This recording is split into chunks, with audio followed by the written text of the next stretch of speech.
Good evening, everyone. Thank you all for being here this evening. It's great to see all of you, and it's wonderful to inaugurate the Qalam series this evening. We often hear that literature is a solitary pursuit, something we do alone, quietly, with a book. But today, we challenge that notion, because literature is at its core a conversation between author and reader, between characters and history, between cultures and ideas. And that is precisely what we are launching here today. Qalam, Great Writers in Conversation with Kamila Shamsie. Qalam, which means pen or pencil in Arabic, in Urdu, invites us to rethink how we engage with the written word. Our Qalam series brings some of the world's most celebrated authors to Georgetown University in Qatar to spark discussions that make us see the world and ourselves a little differently.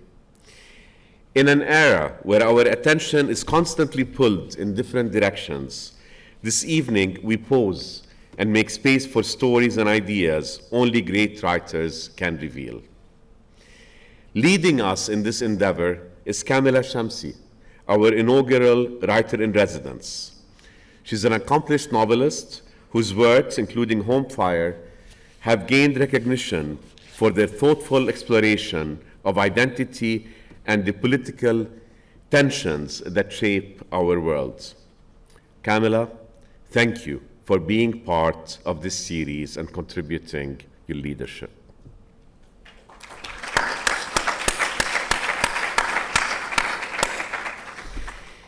Today's first conversation in this series sets the bar high, actually very high. It opens the series with a big bang, with the Nobel Laureate Abdulrazak Gurnah.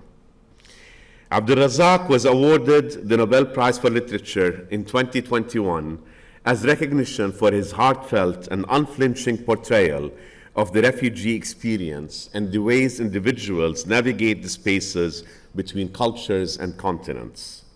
His work gives us profound insights into what it means to live in the aftermath of history, constantly redefining culture, identity, and belonging. Abdulrazak, we are truly honored to have you with us.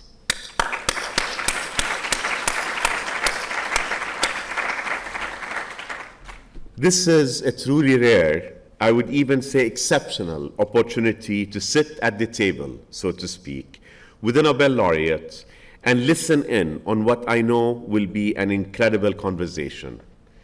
Kamila and Abdulrazak will explore Abdulrazak's life and work and the powerful stories that define his extraordinary career.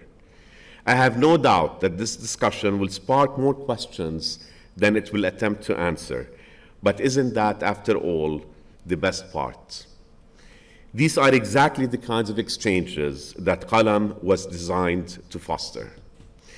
Now, let us begin tonight's event and this remarkable series by welcoming Kamila Shamsie to the podium.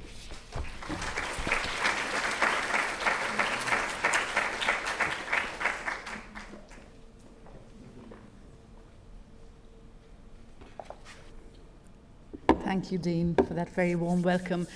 It's my very great honor and privilege to welcome Abdulrazak Gurnah to Georgetown and to Doha, and to welcome all of you to the inaugural Qalam event. When I was offered the position of Writer-in-Residence at GUQ, I knew immediately that I wanted to invite to Doha writers from different parts of the world, but particularly those whose work connected to the global South. We hear the word universal applied so often to literature, and it's certainly true that novels often allow us to find familiarity in lives and experiences very far from our own. But as a writer from Pakistan who has spent much of her writing life speaking to audiences from the global north, I'm also aware of the specificity of how people read and listen, and how that relates to the cultural environments in which they've lived. Qalam isn't merely about bringing great writers to Doha.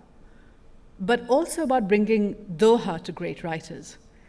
Here on the coast of the Indian Ocean, you are a different audience to the audiences along the Atlantic or the Pacific.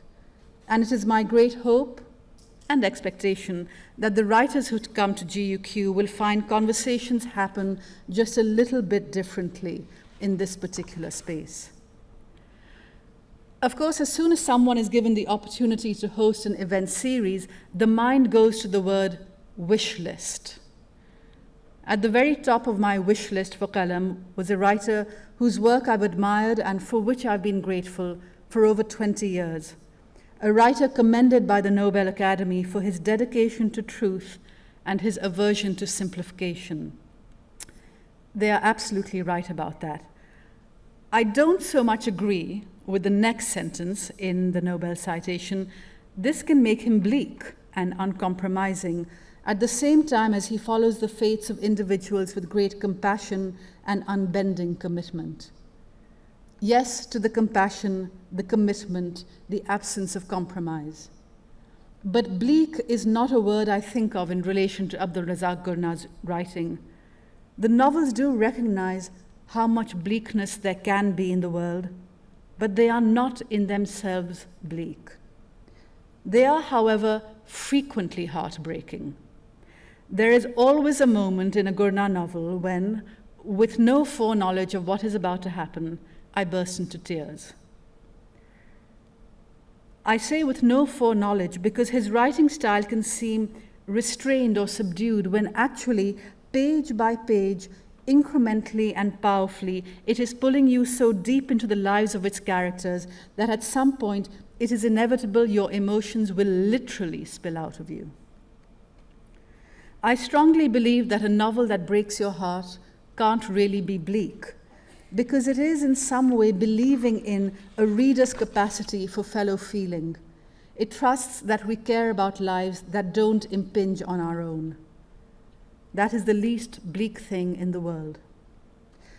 The other characteristic of Abdulrazak Gurnah's novels which goes against the idea of bleakness is kindness.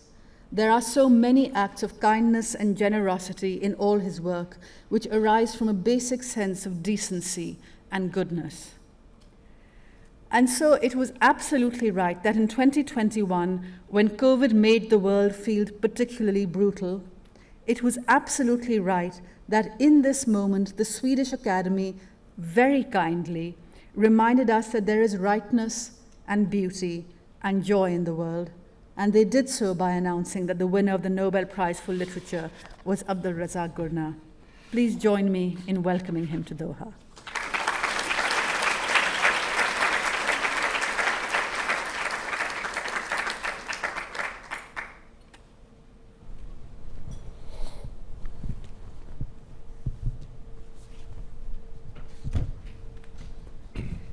Well, thank you very much for that welcome. Well, thank you very much for being here. It's a pleasure. Yeah. I know it's your first time in Doha, and one of the things I've been wondering about as you and I have been going around museums and other places is, do you feel any sense of resonance? Because of course you grew up along the coast of the Indian Ocean in Zanzibar, so a very different part of it. But I wonder if there are echoes or resonances of any kind. Well, I guess also an awareness. It's not a resonance in the sense of any particular thing that I see, although I see mosques and I see people dressed in a certain way, or hear snatches of certain words, or even find Swahili speakers here and there. But it's also kind of a foreknowledge of what this place is and where it is and what it means. It's a place I've known about, not only because of learning about it, but because we grew up with this. I grew up, should I say, with an awareness of these movements of people across the ocean. I lived just by the docks, and every year during the Musim in my childhood, there were all these dozens and dozens of boats coming across the ocean from the Gulf, from Saudi Arabia, from Somalia, and no doubt a few of those were from Qatar. Let's talk a little about your childhood. I'm always interested in in how writers become writers. And it always starts, we are always, before we are writers, we are readers and we are listeners of stories. And I wondered if you could talk a little about the stories in the books of your childhood and the languages. Yeah. Well, the stories were mostly stories being told by adults rather than stories from books. And of course from stories from the Quran. You know, the teachers told us what was going on as stories. You know, so. But from the point of view of reading, that is to say what was happening when we went to school, there was very little to choose from. What we were presented with were very often translations of abridged translations of classics of English writing or American writing that were also judged to be kind of appropriate to colonized people. Right. So stories, and it was a boys' school, so also stories of adventure, Treasure Island, that kind of thing. But these were abridged things, not proper books, and you read them because you had to read them. And it was a while, I think, a while in my growing up, as it were, before I actually read a novel that wasn't something that was given to me at school. And it was a wholly different experience. It was very difficult for a start, because obviously my English, it turned out, wasn't adequate to reading a novel that was not abridged and made simple. And I think the length of it was also something to learn about. The other thing about that is that there are very few books available, like you couldn't go to a bookshop and buy a book, because there weren't any. Or if there were, then they were usually, by this time I was about 14 or 13, they were usually James Bond or something like that, you know. So what you read was what you happened to get hold of, whatever it was, however it was, wherever it was. And so it was completely haphazard. Around about just after independence, all our teachers in secondary school, and this, I don't know if this was true elsewhere in other African colonies, for some reason, all our teachers in secondary schools were Europeans. I presume the assumption was that teaching this was too difficult for native teachers, as it were. So, you know, they had to bring in teachers from elsewhere to teach us. So all of these people were asked to leave after 1964. All of a sudden, schools were shut, go home. And many of them were obviously readers of lots of books, so there were lots of books they couldn't take with them because it wasn't possible to do so. So suddenly, second-hand bookshops were overflowing with books. And so that became another opportunity to read all these things. You could buy a whole box full of books for a very small amount of money. Anyway, that was the reading experience. Haphazard, and then this sudden explosion of books of all kinds. At what point did it become pleasurable or necessary? I think it was always pleasurable. There are kind of odd accidents. I've talked about this. So I do remember reading Anna Karenina. And I would then have been something like about 13 or so, and I was staying with my uncle in Mombasa, who lived in, those of you who know Mombasa, maybe, you never know, in a place called Majengo, which is a relatively poor area. So he was the man who worked in the docks and so on. I don't believe, when I think of it, I don't know what Anna Karenina was doing in his house. Because I don't think I ever saw him hold a book, let alone read a book. But anyway, there it was.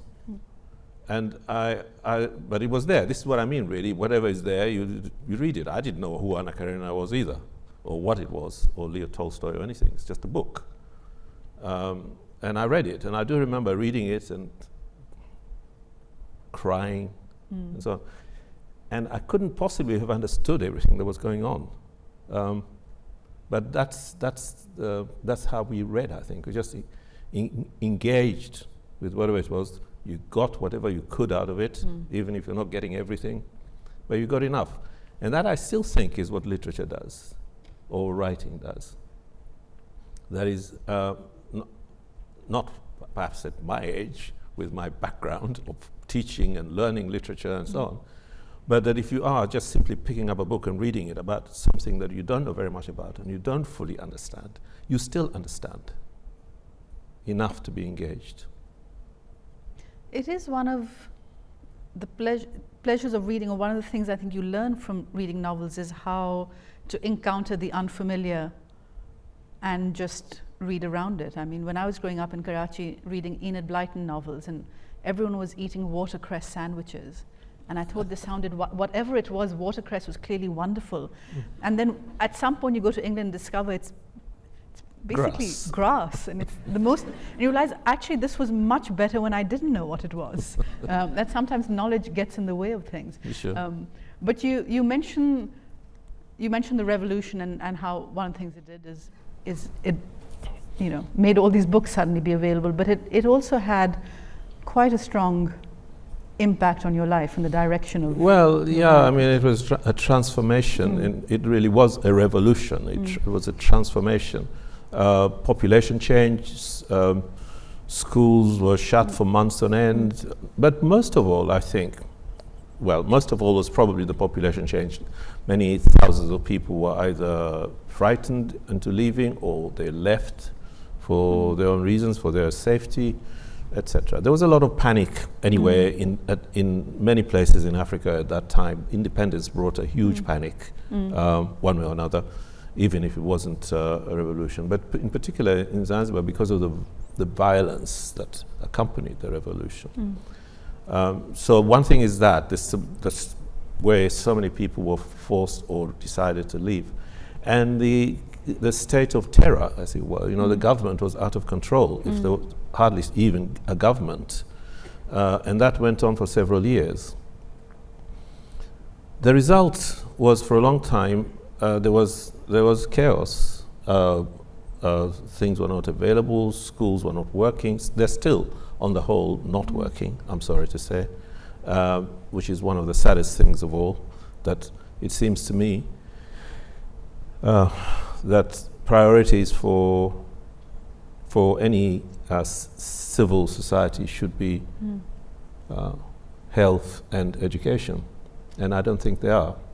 But anyway, it took a while, but I'm happy to say that things have quietened and calmed down and whatever. But for those of us, people of my generation, it was most definitely the most important event in our lives, in the sense of transforming lives, forcing people to think about their futures or what they're likely to do with their lives and so on.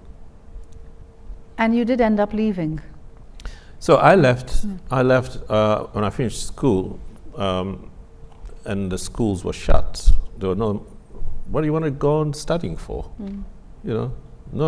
So we're all kind of asked to volunteer, as it were, to do different jobs. I was sent to teach in a country school, and it was where various teachers were removed from their jobs, various civil servants were removed from their jobs, and us school leavers were put in there and were paid a couple of pennies.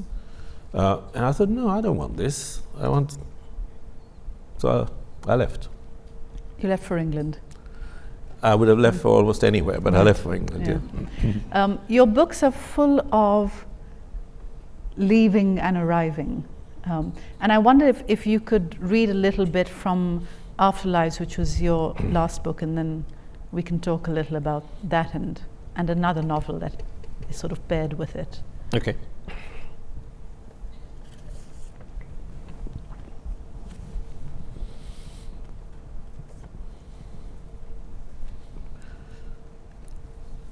Their boat rounded the breakwater in evening twilight, and the Nahoda ordered the sail lowered as he made a cautious approach into harbour.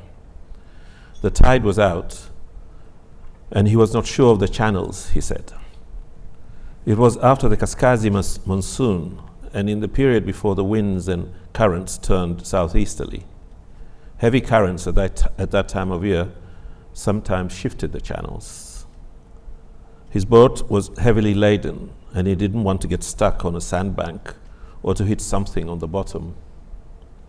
In the end, after debating the matter with his crew, he thought it was too dark to approach the quay in safety. So they dropped anchor in shallow water and waited for morning. There were lights on ashore and a few people moving about on the quay, their elongated shadows stretched out ahead and behind them in the gloom. Beyond the quayside warehouses, the town sprawled, and the sky was amber from the glow of the setting sun.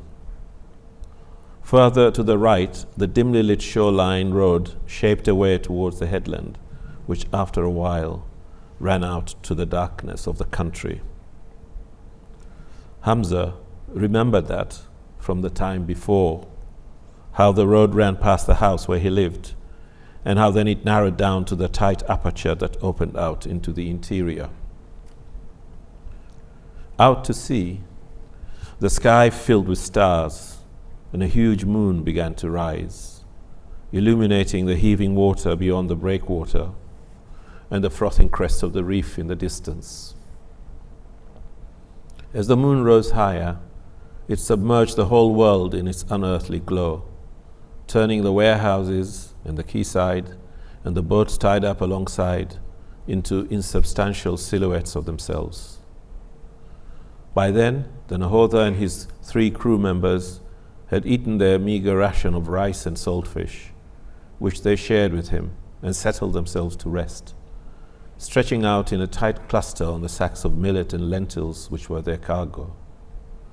So he lay close to, listening to their conversation and their profanities and their gloomy, homesick songs, while the boat pitched with the surge of the incoming tide. They fell asleep almost in unison, their breaths drawing deeply a few times, and then suddenly falling silent. After the momentary stillness which followed their voices, the boat resumed its agonized creaking as the sea tugged and pulled it at its unrest. He lay on his good side, but he could not prevent the pain from returning. So he drew back from the cluster of men and put some distance between them. After a while, he moved away completely for fear of making them restless with his sleeplessness. He wedged himself into a space that provided some distracting discomfort from his aches, and somehow he fell asleep.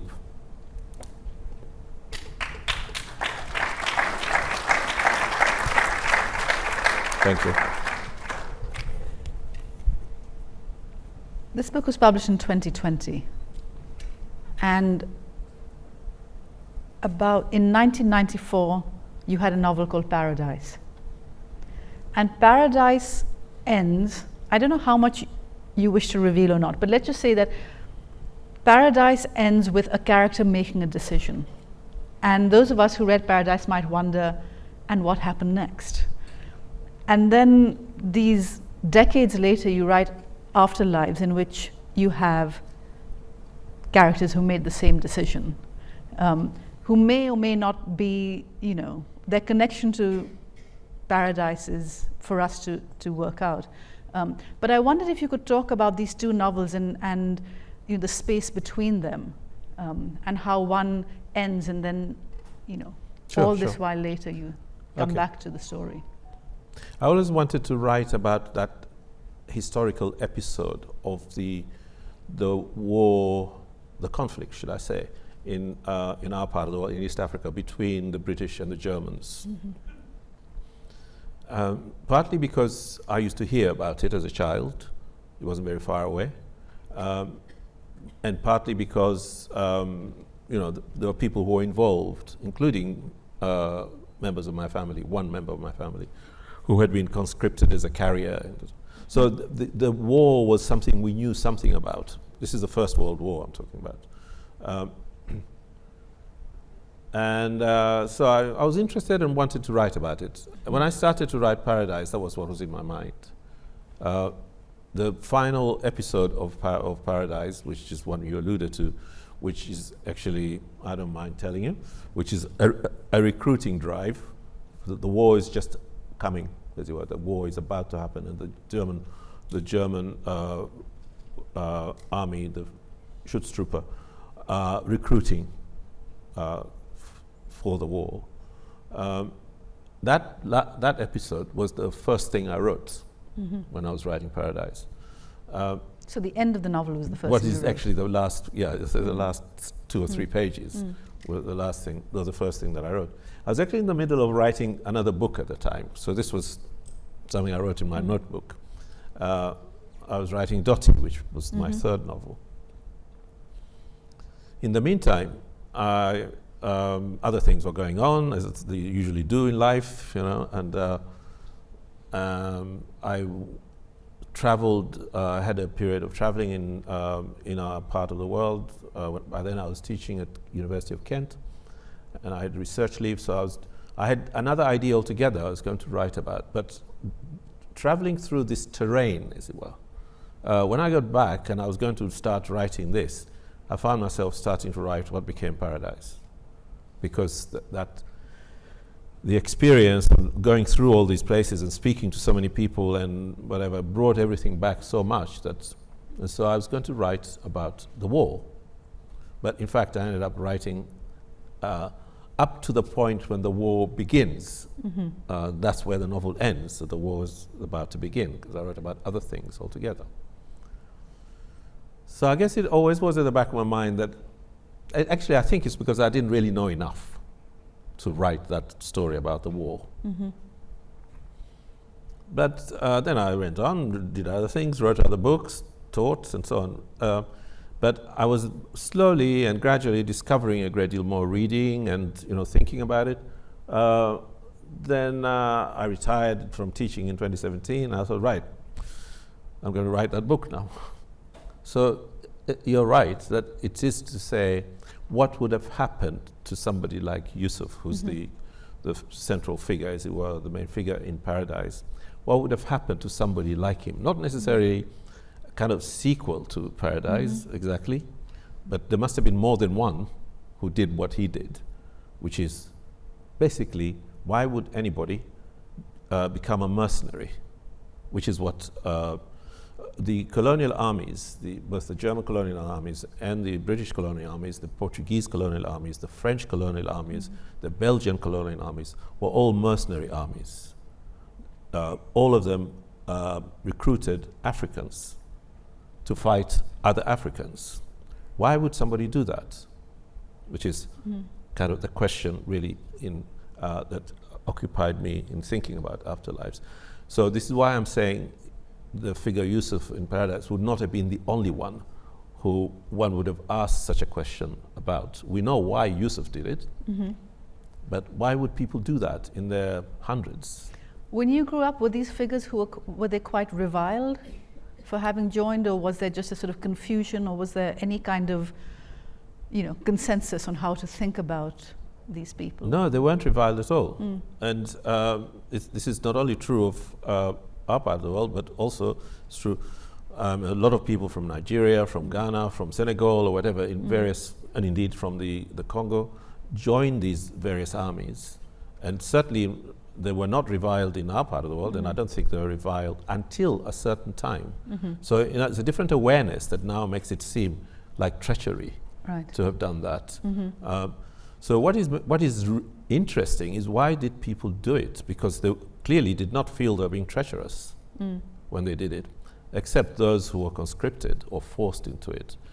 The carriers, for example, were very often coerced, but because there was no status involved.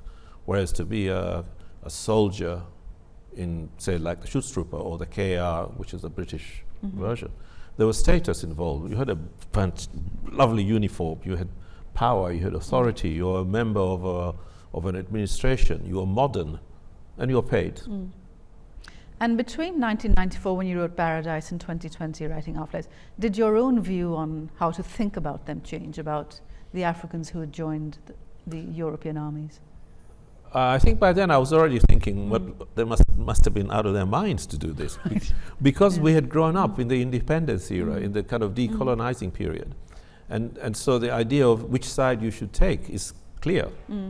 It wouldn't have been clear, I don't think, in 1912 or something like that.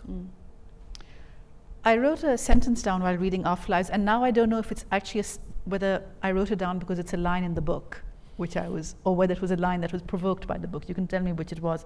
And the question was, is it possible to know what leaving means at the time of leaving? I suspect it depends how old you are. Did you know? No. No, I was 18. You don't know anything when you're 18. Not I think anything. there are 18-year-olds here who might disagree. Well, believe me, you don't know anything, okay? Or you think you know, but what you know is probably only a limited amount. But when you're 18, you're also reckless in the sense that you're not afraid. Of course you are afraid, but there are certain things you're not afraid about. 19-year-olds better? No. No, you have to wait a little bit more than that. Or at least it depends on what kind of decisions you're making. So it may well be that at 18 you can make decisions about certain things, but leaving is not one of them. Especially when you're leaving your country with the possibility that you may not be able to return to it. That's the kind of thing that an 18-year-old might do, but it's not the kind of thing that somebody who has understood about belonging, about family, about what the world holds out there would do with the same kind of recklessness, I suppose. So I think that's what I'm saying. I think it depends how old you are. I would imagine if you're leaving anywhere with, say, dependents, or with people more, you're not just thinking of yourself. It will be a complicated question. You have to weigh up so many things. But there you are, an 18-year-old, you think, I want to study, I want to fulfill myself. You don't know what you're doing. You're doing it because there is an idea which you think is worth taking risks for. So you don't know where you're going to. Well, I didn't know what I was going to. If you could tap that 18-year-old Abdulrazak Gurnah on the shoulder and say, would you say don't do it? I tried to say it to my niece, don't. She wanted, but then it was easier. I mean, she wasn't leaving in the way we were leaving, my brother and I, sort of illegally and so on. But I still said, don't do it. At least don't do it now. Don't do it when you're a bit older. But she did. That's what I mean, really. I mean, your life did go on to then win the Nobel Prize, so it's not the worst trajectory in the world. Well, I guess yeah, alhamdulillah, you say. There are the people who, we have the stories of those who leave and sometimes those who return or attempt to return. The books are also not full of, but there are many instances of children who are abandoned in your novels. In one way or the other. I mean, in Paradise, Yusuf is given away by his father to repay a debt. In Afterlives, Afia is given away by her widowed father who either can't or won't look after her. In The Last Gift, Maryam is left at a hospital when she's just a newborn. And I'm quite interested in these figures of the children who are abandoned. And I wondered, is this a way of examining sort of growing up with an internal sense of exile, or a way of talking about loneliness? And what do you think lies behind it? Well, okay, but the circumstances are different. Yes. In all of these. So they're not, as it were, abandoned. And I'm not sure if abandoned is necessarily right. There is a way of making it seem, say in the case of Yusuf in Paradise, there's a way of making it seem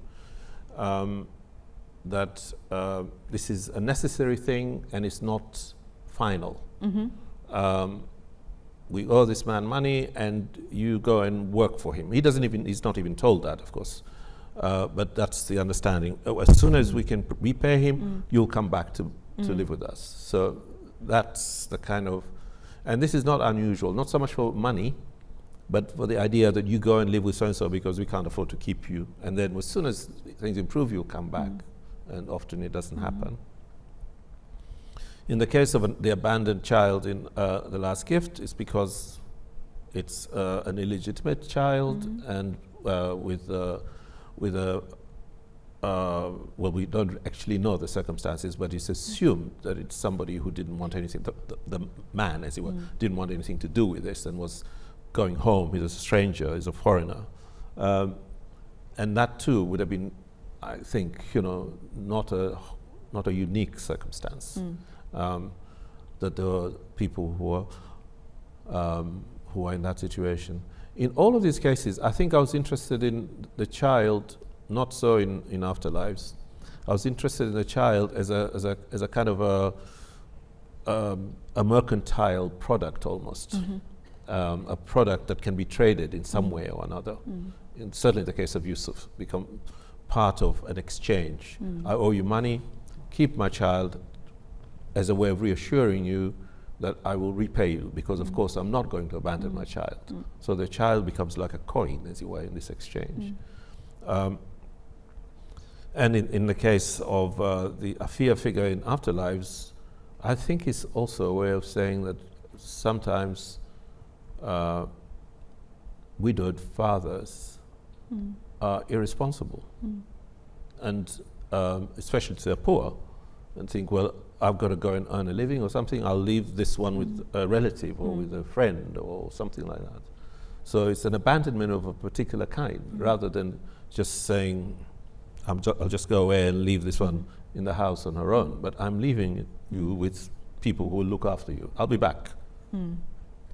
I'm interested in how families function, you see, not just children. I'm interested also in how families function, and I'm interested in power and powerlessness within that phenomenon, that environment that we call family.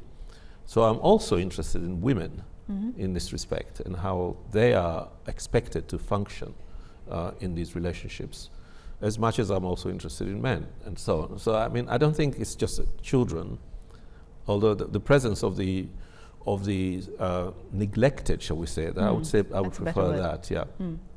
The presence of the neglected child is, I suppose, a way of kind of like making the exploration of that idea of power within the family, make it to attenuate it, to make it more extreme in a sense. So here you have the victim of an exercise in power is often the child. And Afia's story to me is particularly interesting because she is neglected. The mother dies, her father gives her to someone else. They don't treat her well, and then her brother comes along and sort of rescues her from that.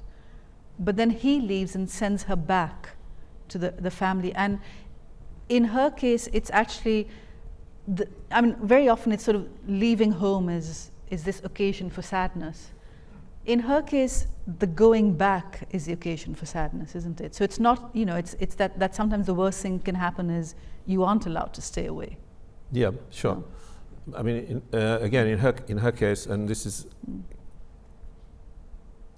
she had been rescued by the brother that she didn't even know existed, because she was too young when she was given away, as it were.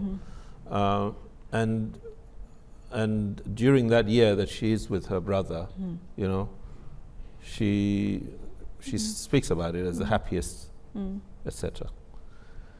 But there are imperatives, as it were, in the brother's life that she doesn't understand, and the imperative is that he too has a place that he hankers for, which is the Germans.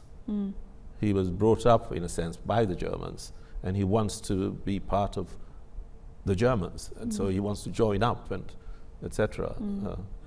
And in a way, it's also a failure of understanding each other as children, as young people anyway, because obviously the brother was no longer that young at that point. That these are just kind of crossed lines, as it were, that she doesn't understand why. And perhaps nobody else exactly does, because they think, what are you doing? This has nothing to do with you. But I was thinking at that point of how so many people during that period in the history of colonialism, in Africa in particular, how many people so unthinkingly identified with colonial power admired it, wanted to be part of it, both in terms of sort of what they could gain, but also just sheer affection for it, how they dressed, what they ate, how they lived, and so the identity almost. And that obviously Ilyas was somebody who had embraced that to the extent that he was able to, I guess, give up his sister. Let's talk about the encounter with colonial power a little.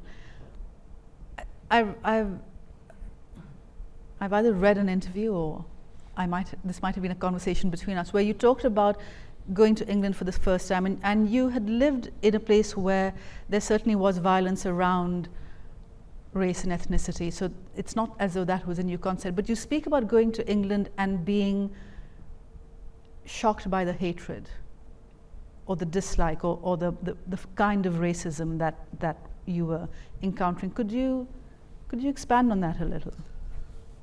Yeah, well, obviously, I mentioned the revolution earlier on, and the how should one put it, the narrative, the narrative of the revolution by those who actually were the victors, as well, those who made and whatever, was a racist narrative. I think it was a racist narrative because it made it all seem that it was to do with race, which is not true. Well, I don't think it's true. We certainly grew up with an awareness of difference, but it wasn't a difference that that divided people to the extent that a violent overthrow was what was needed. Clearly, the establishment was the Omani establishment, but that wasn't by any means representative of the population of Zanzibar. The population of Zanzibar was very mixed and very forbearing, and people, intermarried and got on and went to the same mosques, regardless of what race they were. So although the subsequent narrative was one that privileged race, it wasn't how we grew up, it wasn't how I lived. And so the very first time I came across this word that we're now using, we're calling the N-word, aside from in a book or something like that, but the very first time I came across it in public, as it were, or in person, as it were, was sitting in the departure lounge in Brussels, traveling to England the very first time. My brother and I were sitting there. And over there, across the way, were two men dressed in pinstripe suits, which I had read about. And I thought, and we were sitting there, both of us, saying, so that's what is a pinstripe suit. Oh, okay, like that. Utterly stupid and innocent, just ogling, as it were, these two gentlemen. And one of them turned to the other. Within a hearing, we were there, they were here, kind of thing. Within hearing, he one says to the other, "What are these two niggers staring at?" Sorry, I used the N-word. I shouldn't have used the N-word. And that's the first time I heard this. And the first time I understood that dislike, which was utterly unnecessary and, quite unjust and improper. What's wrong with somebody just looking at you? And it turned out that was when you're so innocent and as you were naked, because you don't have experience and you don't know that this is likely to happen. The next few weeks of being in England was shocking in this way. Every encounter, you feel, somebody's either doing something or saying something to make you feel. So I think it was that what I'm thinking of as nakedness and inexperience, and so that was so shocking. And I realized they dislike me here. I just came here to do my own thing, as it were. But it turns out they don't want me here. Of course, with time you learn and you become hardened to it and you know how to cope with it. But I'm talking about that initial period of suddenly discovering that And also endless, I mean, even at college, when I actually joined the college, and there was just this endless racist jokes on TV, everywhere. It seemed they couldn't stop talking about and making fun of people like me. There's much greater awareness now, I think, in the public. And pretty soon after that came Mr. Powell. And when it really became public, this whole thing about... You may need to explain Mr. Powell. Enoch Powell, I'm sure you all know about Enoch Powell, don't you? We're not in England. Anyway, he gave this speech. I heard it on the excerpt that was recorded on the radio. I was sitting talking with a friend and had a little transistor there. And there was suddenly this man talking about that if we don't get rid of these immigrants, the towns and cities will run with rivers of blood. That was his prophecy. And you'd have thought, you'd have said, who's this guy? Is he crazy? But no, people came out and marched in support, and and it was a lot of people agreed. That was the England I went to. So I don't think I was innocent and naked, but it was in any case very much an angry, hostile, racist society. At what point did you start to write fiction? Not immediately, but I think I was writing things. Was it relating? Was writing a way of looking at all these shocking and new things? Do you think? Yeah. Well, I think there are two different kinds of things going on, as it were. Two different sort of pains that were happening. One was this hostility and this, sense of very soon thinking, "What have I done? What am I doing here?" But the other thing that was also very difficult is thinking about what I've left. I think possibly I started writing more about what I've left and trying to imagine that and to understand that. So trying to remember it. One of the most scary things, and I don't think this is unusual because I've heard other people say this, is even after a few weeks you think, I'll forget all this, I'll forget people, I'll forget names or faces or whatever. You didn't know when you'd be able to go back, right? It was... I knew at that time, I knew that I would not be able to go back. At least I thought I knew that I would not be able to go back. Because if you left without without permission, without papers, as it were, which I did without papers, then if you went back, you'd broken the law. So we assumed that it would not be possible to go back.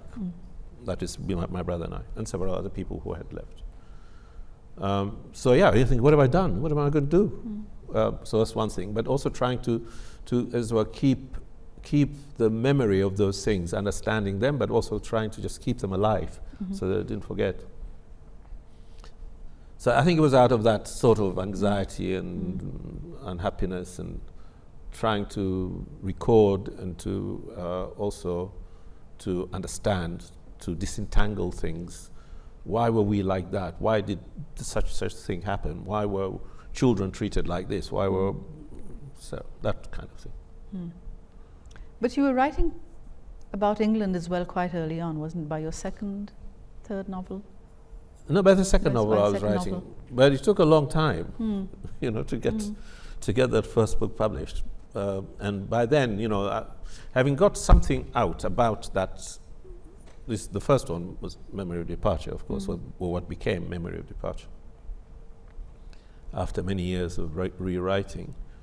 Then at some point, when the money ran out, we didn't have very much money anyway, then I worked in a hospital as an orderly in an operating theatre, which was really interesting experience. So later on, when I wanted to write about, I suppose, the experience of being a stranger, then that's the experience that came back to me, and I wanted to use that because I write about what I know, and that's what I knew about. But I was really interested in writing about what it's like to be a stranger in a place and having to learn to live. And I thought humor was one way of doing it, writing about it in a kind of making something of a comedy, as it were, of it would be one way of trying to deliver something of that experience. Because we did do that, several of us, young people who were there. One of the ways in which we did cope with this hostility was to make it into a comedy, to make fun of it.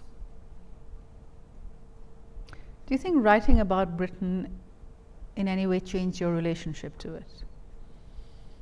Well, possibly, but I think it's just living in Britain that changed my relationship to just understanding, making your way.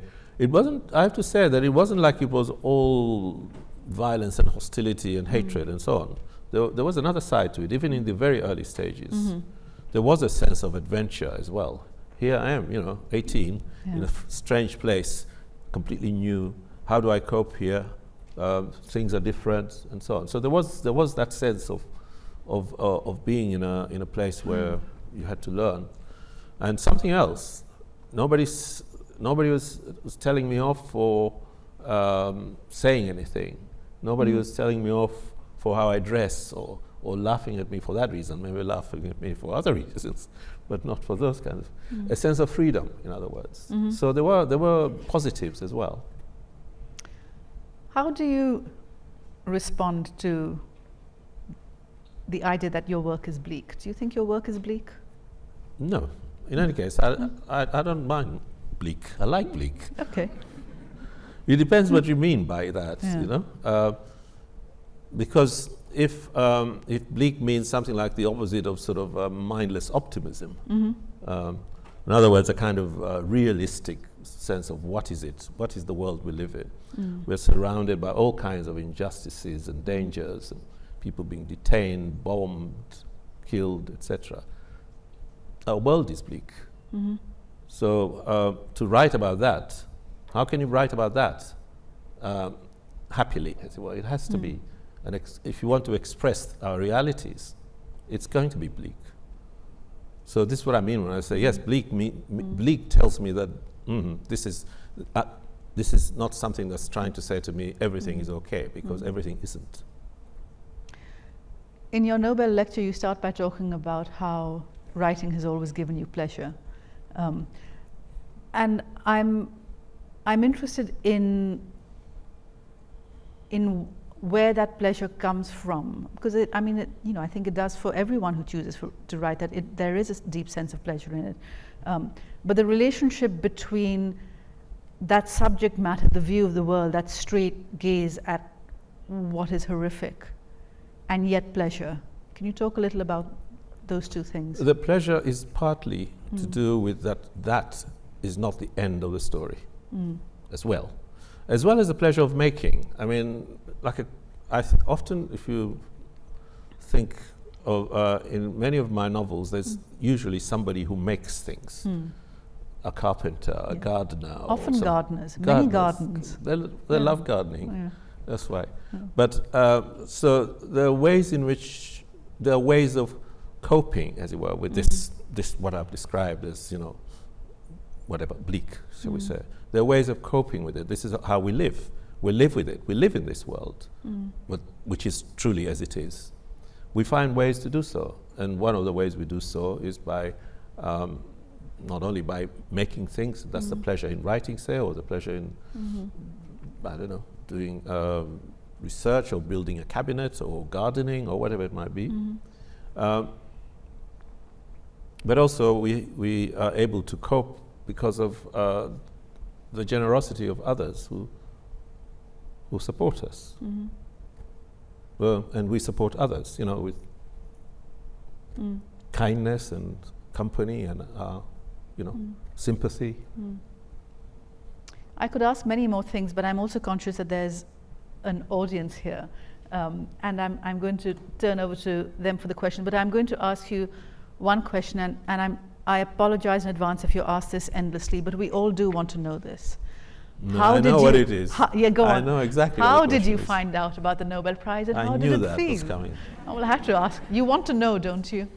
Yeah. How did you find out? I was asked the other day at Yeah. the Bloomsbury event. Somebody asked me, and I said, I've been asked this question, and all right, I'll answer you, but this is the last time I'm answering this question. We've known each other too long. And and then as we actually started the kind of the in front of people thing, the guy was asking the question, the moderator asked me the same question, and I said, no, I already said I'm not answering that question. But all right, just for you. Thank you. And for you. I was working. In fact, I was working on a book, the book that's about to come out in the spring at the time. And I usually stop it around about midday. And so I went downstairs, make myself a cup of tea while I'm running through my head about what's in the fridge for lunch, you know, kind of thing. And the phone rang. So these days, I don't know if you have that here, but we have cold calls. Do you have that problem here? Yeah? So I picked up the phone, and one of the ways in which I have learned, of course now I know, but then it was still a newish thing. One of the things I had learned by then is that if you don't say anything, then the computer or whatever it is at the other end just clicks off. So I didn't say anything. I was just standing there thinking, just give this idiot computer a second or two to click off. And this very gentle voice said, is that Abdulrazak Gurnah? So, because sometimes they speak. So I said, what do you want? Because I've also found out that if you're rude, often they go away more quickly than if you try to sort of say, listen, stop bothering me, or whatever, something like that. So I said, what do you want? And he said, but is it Abdulrazak Gurnah? I said, listen, what do you want?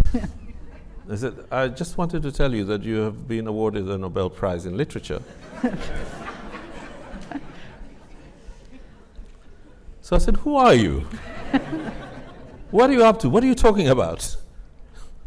And he said, my name is blah, blah. I didn't know it, but I do know his name now. But he said, if you go, are you near your computer? He said, he's still very courteous, very soft-spoken. So I said, no. So I said, if you go to your computer and log into the Swedish Academy, I'm just about to make the announcement. So I said, still not convinced, so thinking this is a joke. So, oh, all right then. So I put the phone down and went upstairs, got to my computer, logged into the Swedish Academy, just in time to see him come out, as I now know they do. The secretary of the Swedish Academy comes out from behind a curtain onto a podium into a room which is full of journalists waiting to hear his announcement. So I log on just at the moment that he's coming out of from behind the curtain, and he starts speaking in Swedish. But somewhere along that, I hear my name. And I thought, yeah, that's how it happened.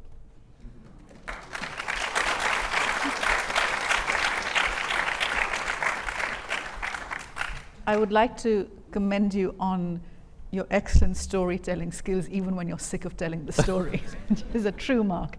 I'm going to turn it over to the audience. We have someone coming around with a mic, so if you could raise your hand, and there's someone who's raised a hand even before I finish speaking.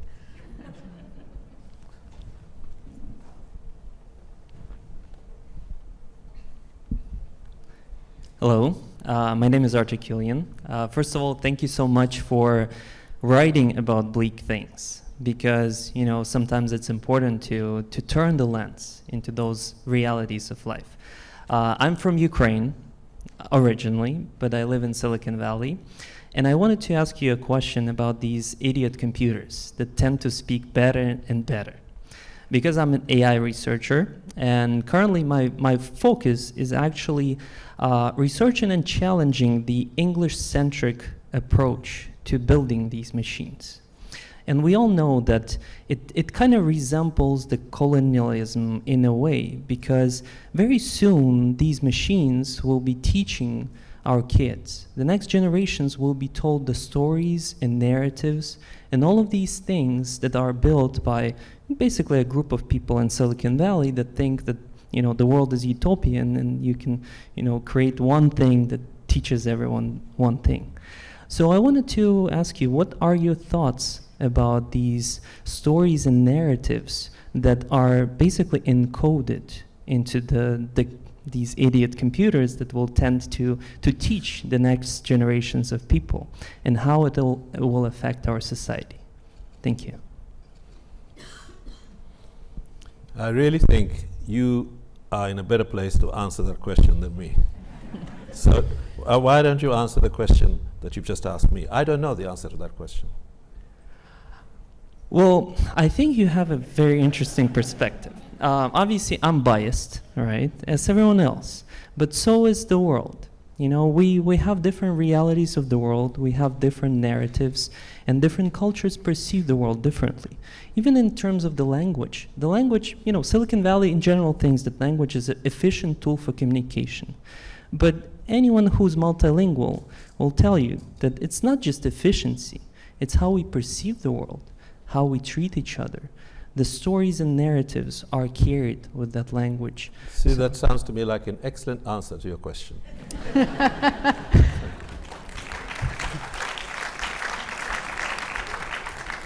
In the second row over here, the lady, if you could just keep your hand up and wait for the mic to come around, please.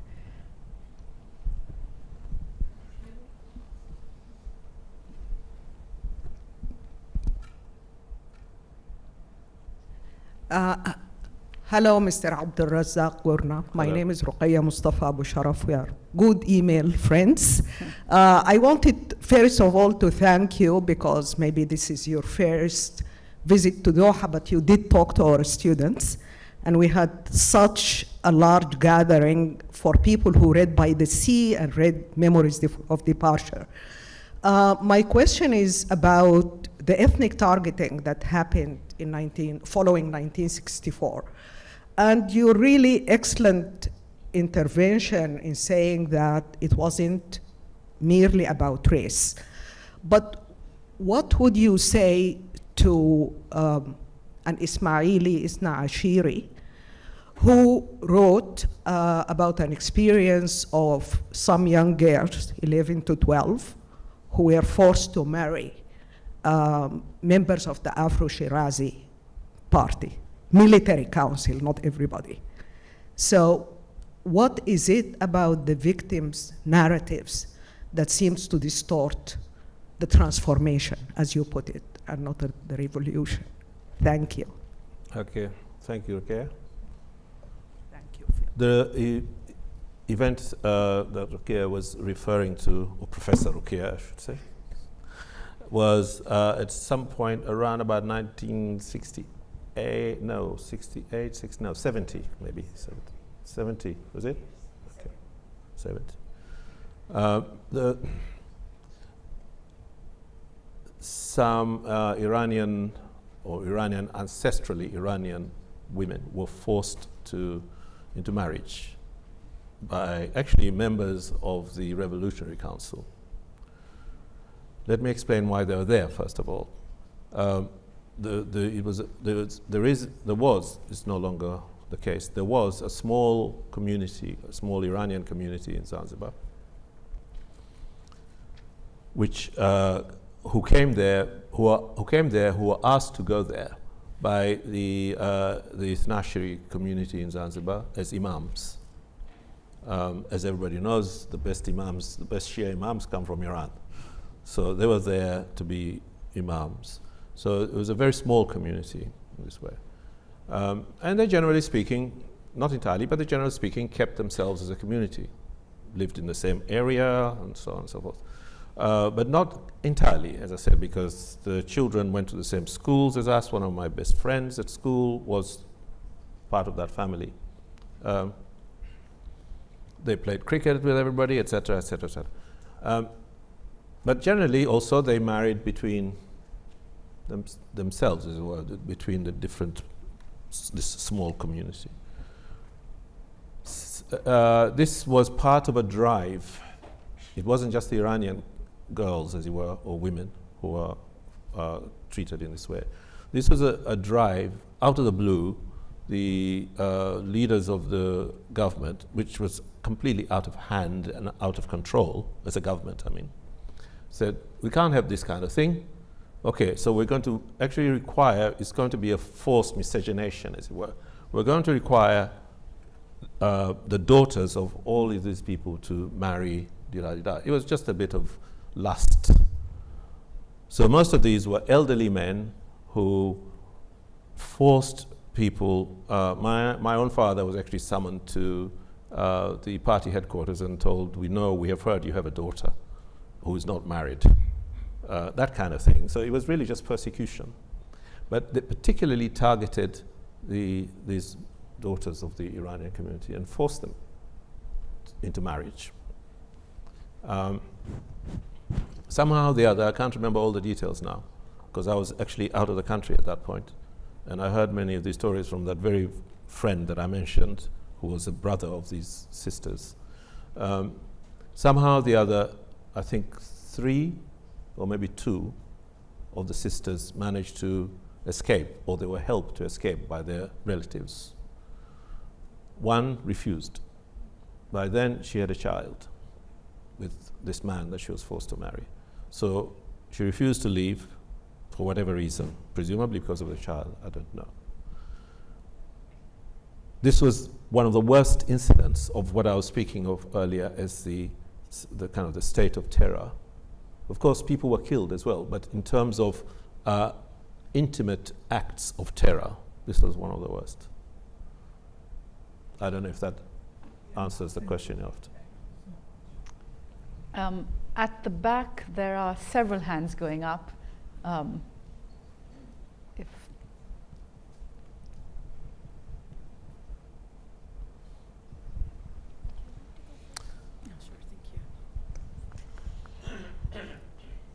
Assalamu alaikum. Salam. I was forced to leave home because of armed conflict. And Sorry, I can't hear you too well. Can you bring your microphone closer or something? Yes, can you hear me now? Uh-huh. I was forced to leave home because of armed conflict, so I understand the feeling of rootlessness when you're not sure if you're going to be able to go home and when will that be, and being cut off of all what and who you love and know. So I just finished desertion, and I want to ask about Rashid and Amin, the brothers. Were they based on you? So was Rashid you who left, and Amin your wish to have stayed? Okay. That's the question? Yeah. Okay. Good. I like a question like that. Sort of one you can handle, not A1. No, is the answer. It wasn't me. And in fact, it should have been clear enough that it wasn't me, because that fella, Rashid, left before independence. And he went to England in the 1950s. And so I left much later, and obviously I went to England at a much later period, and so on. So my intention was not to write my story. If you mean, did those things that happened to him happen to me in any detailed way? No. But of course, I know the experience of being, of arriving in England or being away from home and so on. In fact, I told you earlier about Emir Kusturica. I was talking to somebody just recently, a very famous filmmaker called Emir Kusturica. I don't know if anybody's heard of him. And he had just read Desertion. And he just would not believe me. He said, of course it's you. It must be you. Don't tell me that. It must be you. You're disappointing me. He was so unhappy. I said, no, it's not me. It isn't me. But I love the other part of the question was, is the brother who stayed your dream of if you had stayed? It's not exactly a dream. It's a question I've often asked myself, and that's actually that is the amongst other things. The novel is not about just one thing, but amongst other things, that is one of the central question I was asking myself in that novel. Is it better to leave? Is it better to stay? Who is doing the more, shall we say, responsible thing? If circumstances are difficult, of course, that's another reason for setting it before the revolution, if you like, because after the revolution, it seemed to me the question becomes different. But where circumstances, where things are all equal, is it better to stay and help out, as it were, or is it better to say, I need to go somewhere else because I need to fulfill myself? So that's one of the questions I was trying to ask. And of course, I means the responsible one. So maybe I'm saying that the responsible one stays. There's a question here, and then a question there.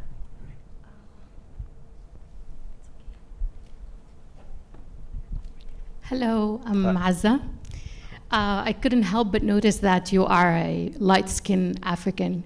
So I wanted to ask about your experience, if you have, with colorism, because we know that the Black African experience is different depending on your position in the social hierarchy, like how light is your skin and your social class. And often many Africans, they get surprised when they travel outside when they called Black, because it's a different identity. So I was interested in knowing if you ever came across that. Thank you. Sure.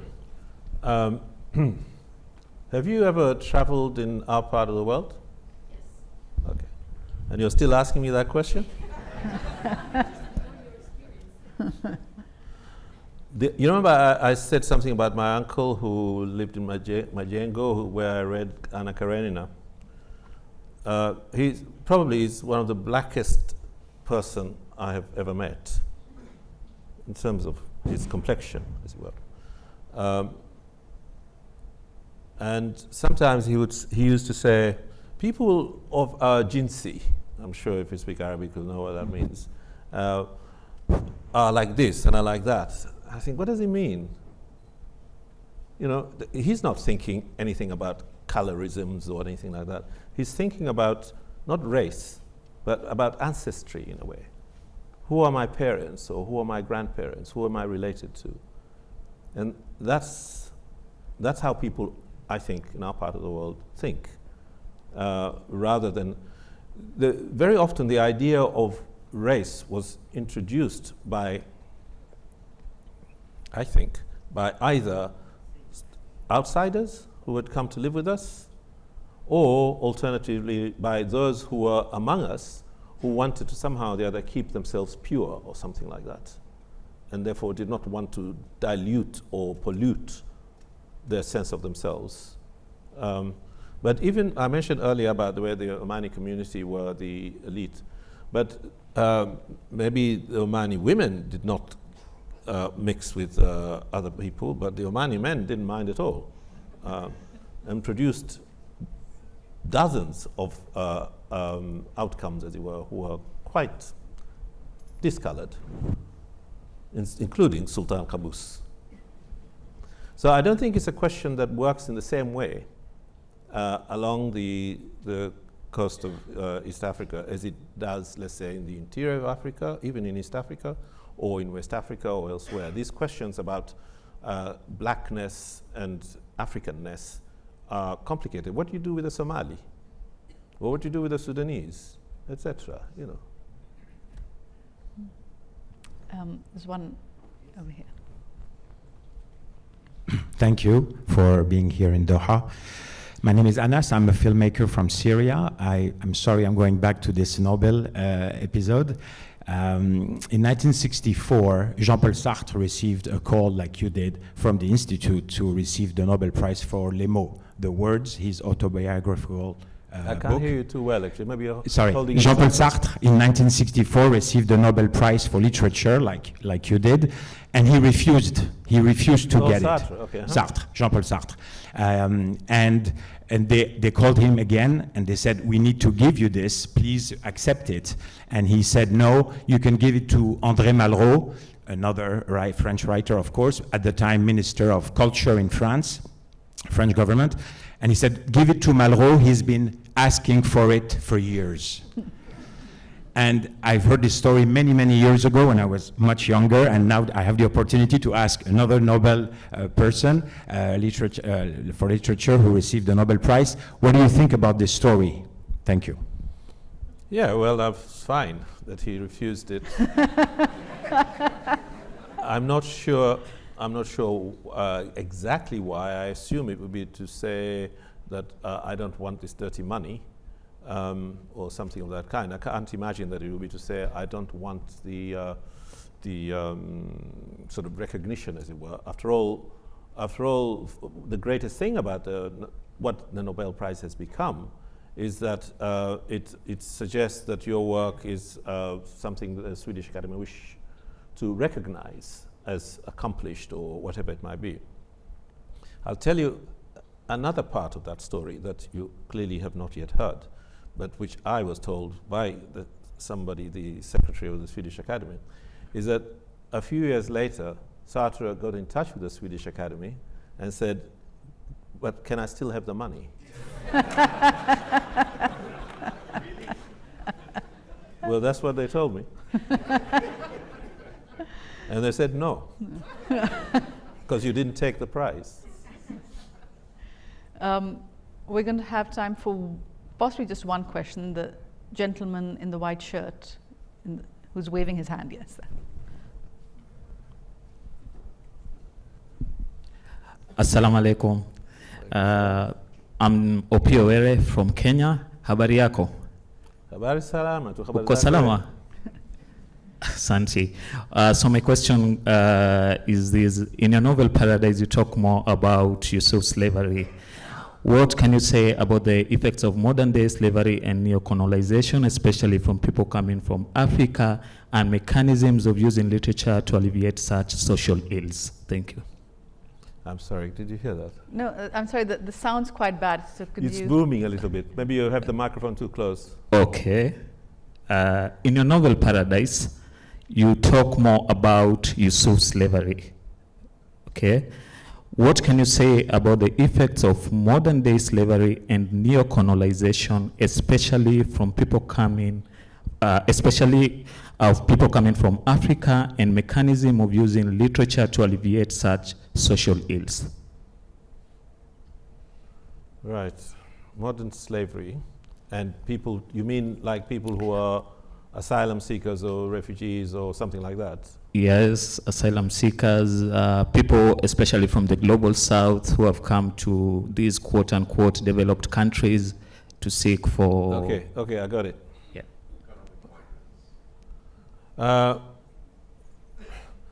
Well, I've spoken and written about this, and so has Kamila, and we've participated in various sort of activisms to express our sense of disagreement or even outrage at the way people are treated, either by being detained or by being turned away or by in other ways being persecuted for seeking a better life. So I'm not quite sure what it is that you're asking really, because there is no question that that this has now become a misrepresentation of what people are doing in the countries that receive these people, I mean in Europe in particular. There is another problem in the United States, which is perhaps different, but has similar hallmarks of recognizing people who are not from Europe as somehow potentially harmful to their societies, to the societies in Europe and North America. And this is clearly unjust and wrong. Aside from that, we are not, all we have is words, really, to say this is wrong and keep arguing its wrongness, and wherever it's appropriate, writing about it. I don't know what else you have in mind. we have time for a very, very short question. So,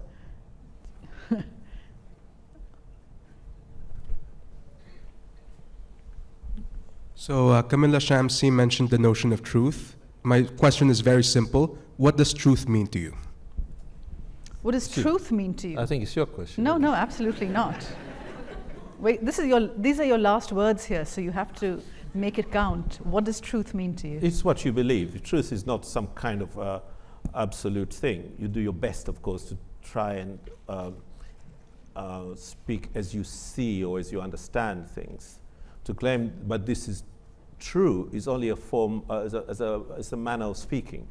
It's not true absolutely in the sense that if she were to say, well, I think it's like this, then you have to say, well, I think it's like that.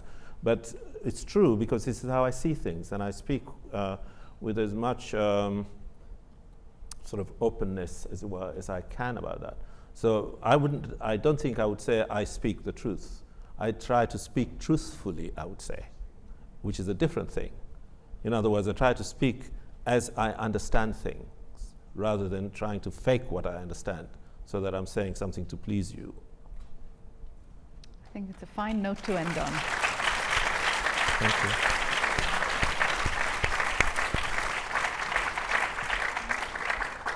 Thank you to all of you. There's going to be a little reception after, and Abdulrazak might be very kind and sign any books if some people have books for signing, if we're lucky, and if we give him a pen. But thank you all very much, and thank you to Abdulrazak Gurnah. Thank you. Okay.